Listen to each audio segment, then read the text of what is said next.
உச்சநீதிமன்ற தலைமை நீதிபதி மீது செருப்பு வீச்சு.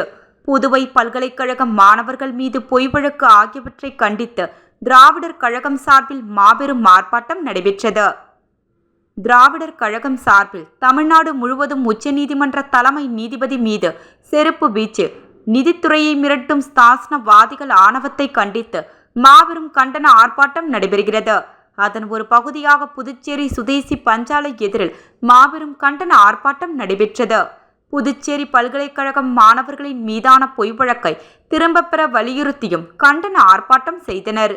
இன்று காலை 10 மணியளவில் புதுச்சேரியில் நடைபெற்ற ஆர்ப்பாட்டம் புதுச்சேரி மாநில திராவிடர் கழக தலைவர் சிவ வீரமணி தலைமையில் புதுச்சேரி மாவட்ட தலைவர் வே அன்பரசன், செயலர் ராசா, திண்டிவனம் மாவட்ட தலைவர் அன்பழகன், செயலர் இளம்பருதி ஆகியோர் முன்னிலையில் திராவிடர் கழக பொருளாளர் குமரேசன் அவர்கள் ஆர்ப்பாட்டத்தை முடித்து வைத்து சிறப்புரையாற்றினார்.